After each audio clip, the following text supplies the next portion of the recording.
Creating conversations. It's what we do. Arrow.net. ARROE.net. All right, let's do it. Let's do some pod crashing. Episode number 170 is with Sarah and Alicia from the podcast LoveStruck Daily. Wonderful. How are you today? Absolutely fantastic. I'm just rocked up to get ready to start talking about LoveStruck. I mean, first of all, for you guys to do this is just wide open in the way that, it's like you talk about subjects that people want to talk about, but they can't find anybody to talk about it with.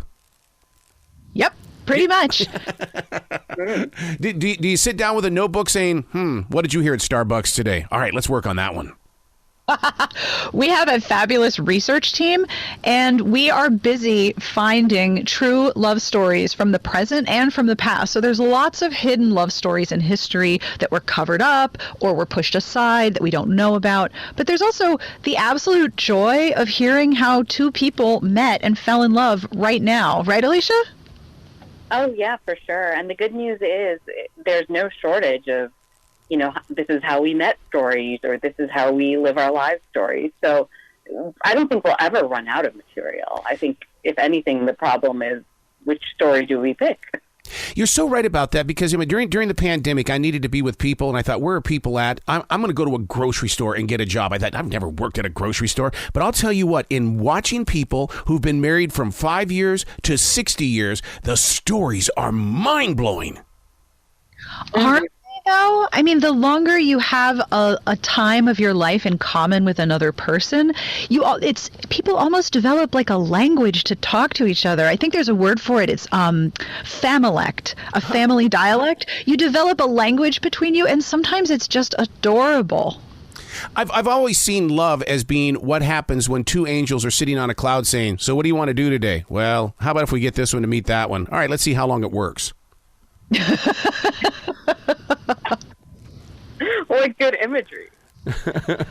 I mean, the title alone is LoveStruck. I love the fact that you pick a name like that because it's you're going, wait a second, I'm going to go check this out and see what's going to happen. In fact, one of the things that you guys put focus on is it a numbers game? Is it about 200 dates? Is it about one date? And what is it like to, is it a numbers game? It's a great question because I've been married for more than 20 years and I met my husband in high school. So I've never dated. Like I met a really cute guy with a mullet in Spanish class and, hold all calls, we have a winner. Whereas as long as I had known Alicia, we've been friends for a long, long time. She had been dating and I would listen to her stories and just be aghast. Like this is a thing that you do? How do you do this? And I'll give you a little spoiler. One of our episodes for Valentine's Day, it features a person who works at Hinge, the dating app, right, Alicia? Oh. Right, yeah, and she's the director of relationship science there, and so she's coming, she's going to come on and basically tell us how to optimize our love lives and our profiles to best find love. And gosh, I wish I'd had this back when I was dating, because I've been with my boyfriend for 2 years, not the lifetime that Sarah has with her husband, but before that, I was just what you call a serial dater. I was on all the apps. I was trying everything. And so for me, it was a numbers game. And, for Sarah, it wasn't. And I love knowing that we, all have different paths to kind of come to the same place. And we all want that same thing, right? We want to be appreciated and loved for who we are. And there's a million different ways to get there. Well, that's the tough part for a lot of marriages and stuff like that is you love me for me, don't love me because you're trying to shape me. Oh, yeah, absolutely. Right, Alicia? Very much, yeah. I mean, one of the things that we talk about often on the podcast, and actually we talked about this past week, we had Lamorne Morris from New Girl come on and talk about his character Winston in the show, and one thing that kept popping out is that the best thing about his character was that he really wanted to be loved for himself, and I do think that's a universal experience. You do want to be loved for yourself. Absolutely. I always, accused myself of being codependent because I got divorced on June 21st, 1993. I got married on July 11th, 1993. But my current marriage, 29 years strong. But it's like, how the hell did this even happen? I wasn't even a single man for 2 months. Well, first of all, congratulations. That's a really long time to be with somebody, and I hope you guys are really happy. Absolutely. Boy, I learned that lesson when we went into lockdown. I went, my God, I really did marry the right person. Isn't that the truth? I mean, it's so hard to figure out how to be with somebody in a normal environment. When you're in the same house with somebody all the time, you really learn how to get along with people. I know that was definitely the case for me. And I mean, and to be honest with you, Alicia's story is even better because she met her boyfriend right at the start of COVID. So how did you deal with that? I mean, it was a pandemic.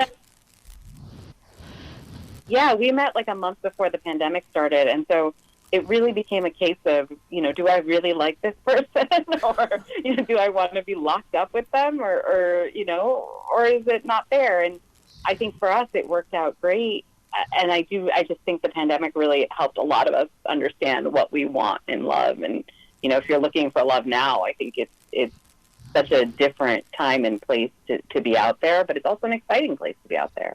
And I remember when you guys were starting to get together, you had to figure out, okay, is this person going to be part of my bubble? And then, nobody could get a haircut. Nobody, you couldn't get your eyebrows waxed. You couldn't do all the normal things. And you'd be like, look, I'm going to show up as my ungroomed quarantine self, and you're going to have to accept me as I am. Oh, my God. I still haven't cut my hair. It's in the middle of my back, and people go, when are you going to cut that stuff off? I said, when COVID-19 is over. That was my guarantee to myself. Well, you're going to have to learn some intricate braiding techniques, I think. How important are the ancient love letters? And the reason why I bring that up is because I still come across the little poems that I used to write for my wife and things like that. And I'm going, oh, my God. Oh, very important. Right, Alicia? Yeah, very important. And I think texts are the same way nowadays, maybe. I do regret that we're not sending as many love letters. Yep. We did an episode with a fantastic English professor from Cornell who talked about Virginia Woolf's love letters to her lover, and it was so wonderful and sweet, and all I could think was, all I have are texts. I don't have any email. I don't have even email with my boyfriend. I wish I had love letters to pass down. So as soon as we were done with recording that podcast, I went in the living room. I said, we're writing each other love letters on paper. So during the journey in creating the podcast, did you have the people on the sidelines going, why a podcast? What is a podcast? Sure, I've heard of it, but what are you trying to do here? Well, I've been podcasting for more than 10 years. Nice. So when this opportunity came up, I was like, oh, this is perfect. I love it. Let's do it. Because the show is short. Every episode is maybe 15 minutes. Perfect. Sometimes there's 17 minutes, which is just a lot. And that's the perfect amount of time to just get a little boost in your day. Like if you listen to the news in a 20-minute span, by the end of it, you're going to feel kind of glum, especially lately. But we can turn that around with a short, true story. And the lovely thing about podcasting is that it happens on your time, and whenever you need that boost, we're here for you. Mm-hmm, mm-hmm. See, that's what I love about the favorites list on iHeartRadio. For us is that we get to talk to each other, so that's really nice. Because Alicia and I have been friends for a really long time. Well, you can tell that you've been friends because the conversation that you have, what happens is that sure, you're talking back and forth, but you don't make me feel like I'm invading your conversation. I'm right there with you because I'll sit there and I'll talk. And the thing I love about podcasts is that you're being given permission to eavesdrop on a conversation. Yes. But when you have a conversation with people who are already friends, you're being invited into their friendship. And what we want to do is invite people into our show to tell us their love story. And we absolutely want to hear it. So I'm glad you're hanging out with us today. Yeah. So now, what about the stars above? So many people are, they still read the stars, or like my wife does. She likes going outside and she'll go, well, I wonder if our daughter is looking at the same star I am right now. And I'm going, oh my God. I mean, beautiful. I love that. But the stars play a major role in people's love lives, right? Oh yes, especially for Alicia. Yeah, I grew up with astrology being a big part of my life. My mom's very into it, and so she had my birth chart read when I was born. She had, she kind of is very on top of that. Calls the astrologer if there's anything going on in our lives. But Sarah was not brought up that way. So we actually had an astrologer on to talk about, how the stars can affect our love lives and how they sort of shape our paths.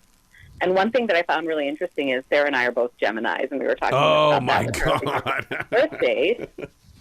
And she said, I like to say there's no coincidences. Thanks. And my wedding date is actually your birthday, Alicia. And I went, see? Everything is predetermined. Wow. Do you ever sit back at a Starbucks or a fast food restaurant and try to write the story of the people that you've never met in front of you? Sit there and go, well, he was probably a pharmacist and she came in and she needed some help. And because she fell in love, it was because he was listening to her. Do you ever try to create those stories? That's literally Alicia's job. Yeah. I've been writing romance novels and rom-coms for about 10, 12 years. So I've been doing that. I think my whole life, though. I don't think I've ever not people watched and thought, oh, how did they meet? Mm-hmm. So what ends up on the cutting room floor, or do you guys have that opportunity to be a part of that? Because, I mean, with my podcasting and stuff like that, I'm in full control. Do you guys get that opportunity as well?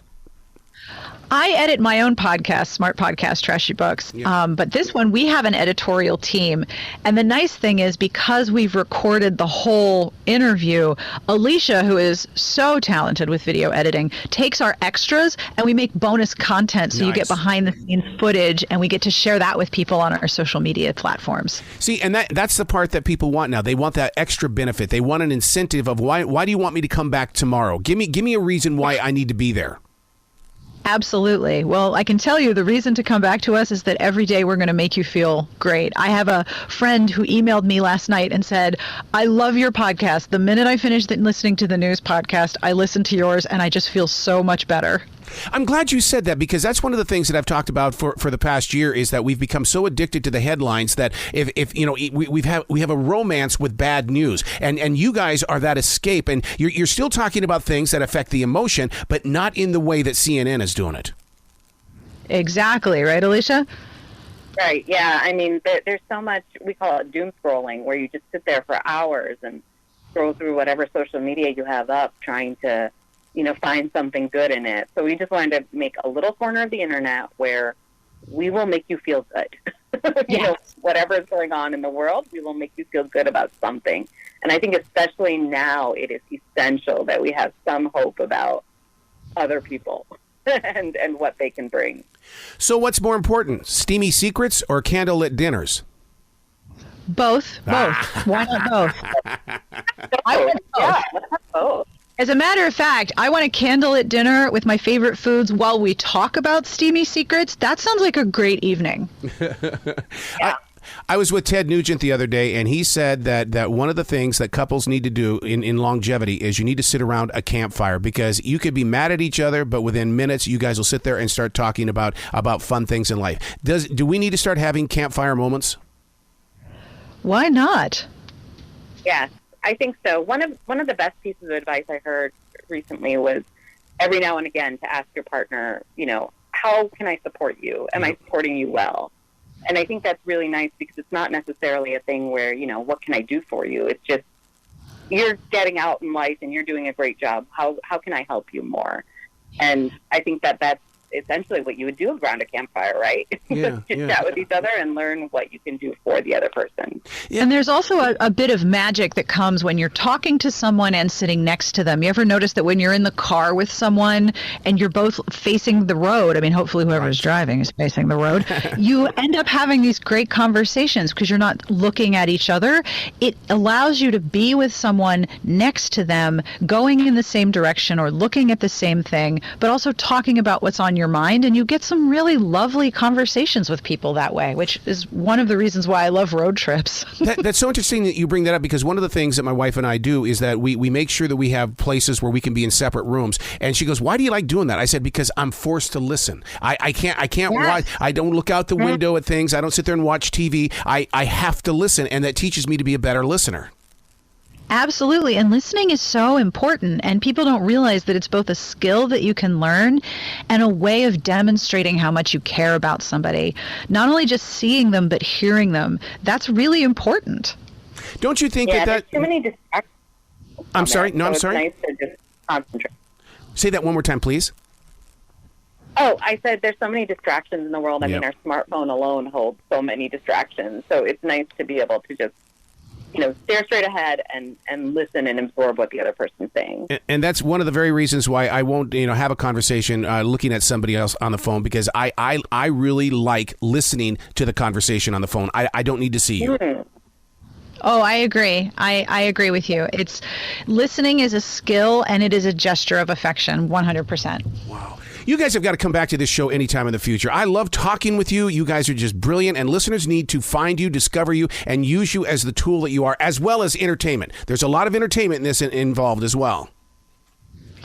There is. And the truth is, love stories are all around you, and everyone has one. So if we inspire someone to ask the people in their lives, how did you meet? How did you guys get together? How did you guys become friends? Those are really lovely stories that you might not know otherwise unless you ask. Excellent. Well, you two be brilliant today, okay? Yeah, right back at you, sir. Thank you.